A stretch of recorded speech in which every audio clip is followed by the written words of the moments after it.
Τι λέγανε μια ώρα και οι δύο τώρα. Μεγάλη συνομιλία. Ακούστε, ναι, ήταν σχεδόν μια ώρα η συνομιλία. Δεν θα πρέπει να αποτελεί έκπληξη αυτή η τηλεφωνική συνομιλία. Ξέρετε, εντάξει, η διάρκεια όμως, κύριε Καλυτερίδη, εντάξει, δεν είναι. Μια ώρα και είναι μεγάλη διάρκεια. Ναι, θα έλεγα ότι δεν θα πρέπει να αποτελεί έκπληξη αυτή η τηλεφωνική συνομιλία, γιατί ο Ερντογάν κατόρθωσε, και ξέρετε δεν επενούμε κανέναν, την πραγματικότητα αποτυπώνουμε, ακολουθώντας μια πολιτική, σκληρή πολιτική και έναντι του Ισραήλ. Ξέρετε, ίσως είναι ο μόνος ηγέτης χώρας μέλους του ΝΑΤΟ, όχι ίσως, σίγουρα, ο οποίος είπε ότι η Χαμάς δεν είναι τρομοκρατική οργάνωση, είναι ένα εθνικοαπελευθερωτικό κίνημα. Μάλιστα, ακολουθεί και πολιτική πρακτική στήριξη.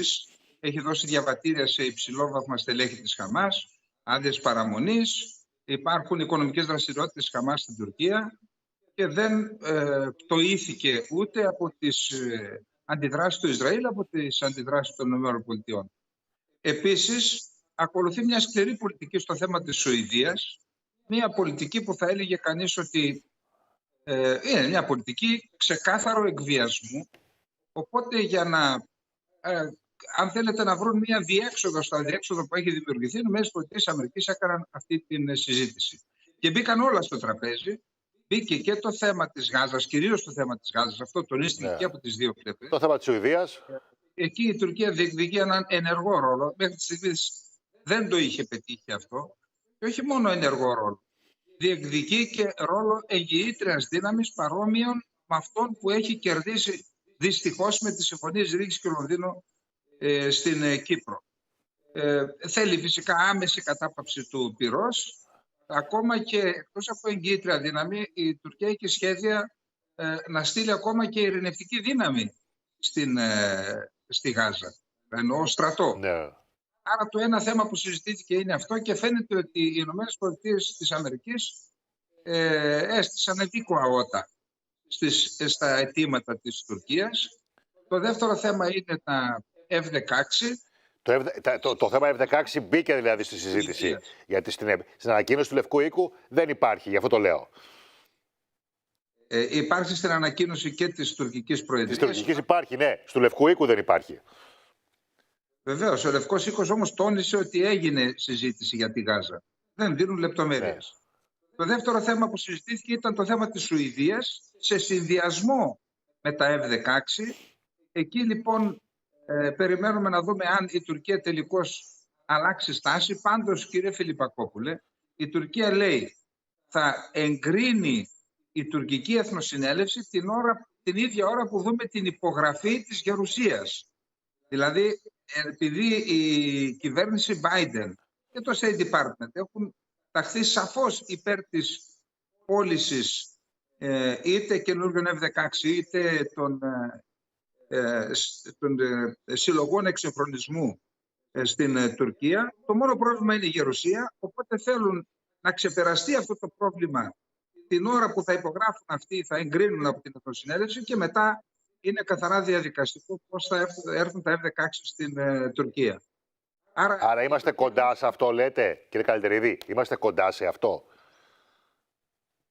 Δεν έχουμε ακόμα σημάδι για αυτό, αλλά νομίζω ότι είμαστε κοντά, γιατί για τις ΗΠΑ είναι πολύ σημαντικό το ζήτημα της Σκανδιναβίας. Να θυμίσω στους τελεθεατές και στις τηλεθεάτριες ότι οι ΗΠΑ υπέγραψαν πριν λίγες μέρες μια συμφωνία αμυντική συνεργασία διμερή με την Σουηδία και ακολούθησε παρόμοια συμφωνία με την Φινλανδία που θα δίνει τη δυνατότητα σε στρατεύματα των ΗΠΑ να αποκτήσουν βάσεις, να εγκαθίστανται στις χώρες αυτές. Άρα είναι πολύ σημαντικό το ζήτημα της ένταξης της Σουηδίας, της ολοκλήρωσης. Της ολοκλήρωσης, ναι.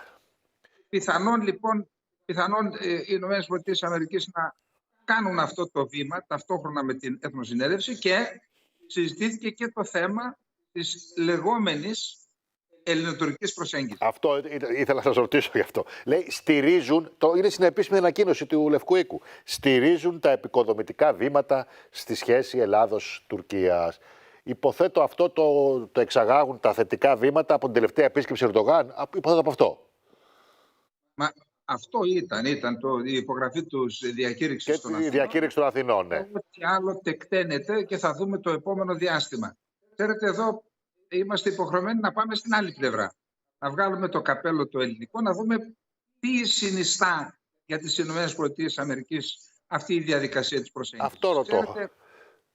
Ξέρετε, οι ΗΠΑ είχαν ένα σημαντικό μέτωπο, το κέριο μέτωπο του στον κόσμο ήταν το μέτωπο της Ουκρανίας, το οποίο βρίσκεται αυτή τη στιγμή σε ένα αδιέξοδο. Και ενώ αντιμετωπίζουν αυτό το αδιέξοδο ή πώς θα διαχειριστούν την ενδεχόμενη ήττα, να την παρουσιάσουν για παράδειγμα σαν ισοπαλία, Ναι. στο μέτωπο της Ουκρανίας, τους προέκυψε το μέτωπο του Ισραήλ με τη Χαμάς. Και ενώ συμβαίνουν αυτά, έχουμε αύξηση της έντασης στην νότια Συνική θάλασσα. Η Κίνα προσπαθεί να επωφεληθεί από αυτή την κατάσταση. Έχουμε και ένα δυνητικό μέτωπο μεταξύ της Βενεζουέλας και της Γουιάνας. Ξέρετε, το τελευταίο πράγμα που θα ήθελαν να δουν οι ΗΠΑ ήταν μια νέα ρογμή στην νοτιοανατολική πτέρυγα του ΝΑΤΟ που θα προκληθεί από μια ελληνοτουρκική κρίση ή και σύγκρουση. Άρα καλωσορίζουν αυτή την διαδικασία και επειδή ο χώρος της Ελλάδας και της Τουρκίας είναι ενιαίος για την Ουάσιγκτον, δεν τους ενδιαφέρει και πολύ ποιος θα χάσει και ποιος θα κερδίσει στα μεταξύ τους. Τους ενδιαφέρει να μην έχουμε το ρήγμα και να μην έχουμε ένα νέο μέτωπο.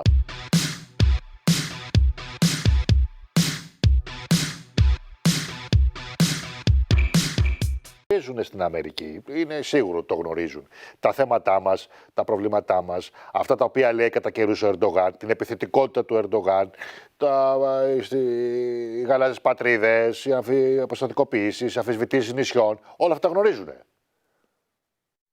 Ναι, τα γνωρίζουν, αλλά όπως σας είπα, να βλέπουμε τη μεγάλη εικόνα. Για τη μεγάλη εικόνα αυτούς τους ενδιαφέρει ο ενιαίος αυτός χώρος να εξυπηρετεί τα δικά τους συμφέροντα. Δεν τους ενδιαφέρει και πολύ εάν κάτι θα περάσει από τη μία πλευρά στην άλλη χωρίς να προκληθεί κρίση και πόλεμος. Και αυτό είναι πιθανόν να δούμε το επόμενο διάστημα, οι διεκδικήσεις της Τουρκίας μέσα από αυτήν την διαδικασία να πραγματοποιούνται μέσα από αυτήν την βελούδινη διαδικασία. Γιατί ξέρετε, στη στρατηγική της Τουρκίας δεν υπάρχει πόλεμος με την Ελλάδα. Στη στρατηγική της Τουρκίας, σε βάθος χρόνου, και μιλώ για στρατηγική δεκαετιών, υπάρχει αυτό ακριβώς. Οι ανεπαίσθητες οπισθοχωρήσεις της Ελλάδας πίσω, ούτως ώστε, εάν αυτό το δούμε μακροσκοπικά, κάποια στιγμή θα έχουν πετύχει, θεωρούν ότι θα έχουν πετύχει τους στόχους που συμπεριλαμβάνονται στο δόγμα της γαλάζιας πατρίδας. Μάλιστα. Άρα κύριε Καλεντερίδη, μήπως έχουν δίκιο κάποιοι οι οποίοι άσκησαν μια κριτική για την επίσκεψη Ερντογάν στην Αθήνα, ότι ο μόνος κερδισμένος είναι εκείνος διότι πέτυχε να βγάλει αυτή την καλή έξωθεν μαρτυρία και η πρώτη επιβεβαίωση ήρθε τώρα με την τηλεφωνική επικοινωνία με τον Biden και τα εύσημα. Όχι, ακούστε, δεν είναι ο μόνος κερδισμένος η Τουρκία, όχι, γιατί... Όχι, λέω, η κριτική που ασκήθηκε από κάποιους εδώ στην Ελλάδα, αυτό λέω. Εντάξει, αλλά οφείλουμε να πούμε το εξής, ότι και η Ελλάδα έχει μια στρατηγική. Η στρατηγική της Ελλάδας είναι να κερδίσει χρόνο. Και να συνεχιστούν τα ήρεμα νερά δηλαδή, τα ήρεμα νερά που έχουμε να συνεχιστούν, όπως είναι. Ακούστε κύριε Φιλιβακόπουλε, γιατί δεν σας ακούω και κανέναν. Εντάξει. Λοιπόν, εάν λοιπόν η Ελλάδα κερδίσει χρόνο, εννοώ 1 ή 2 χρόνια, και ολοκληρώσει τα εξοπλιστικά της προγράμματα και τις κορβέτες, γιατί εκεί είδα ότι μπήκε ένα φρένο, πιθανόν ως μια κίνηση καλής θέλησης προς την Τουρκία. Εάν ολοκληρώσει τα εξοπλιστικά της προγράμματα, η Τουρκία ακόμα και στην περίπτωση που αποκτήσει τα F-16 θα υπολείπεται της Ελλάδας σε επίπεδο στρατιωτικής ισχύως στο Αιγαίο και στην Ανατολική Μεσόγειο. Εάν λοιπόν η Ελλάδα έχει αυτή τη στρατηγική και αν όποιες κινήσεις κάνουμε στους 3 άξονες, δηλαδή θετική ατζέντα, ΜΟΕ και πολιτικός διάλογος, εάν αυτές δεν παράγουν ή δεν παράξουν μόνιμα αποτελέσματα, τετελεσμένα εις βάρος μας, τότε πιθανόν να βγούμε και κερδισμένοι. Πάντως, αυτή τη στιγμή φαίνεται ότι η Τουρκία προσπαθεί να προωθήσει και πετυχαίνει κατά κάποιο τρόπο τις διεκδικήσεις της με τον τρόπο που προανέφερα, με ένα βελούδινο τρόπο. Μάλιστα.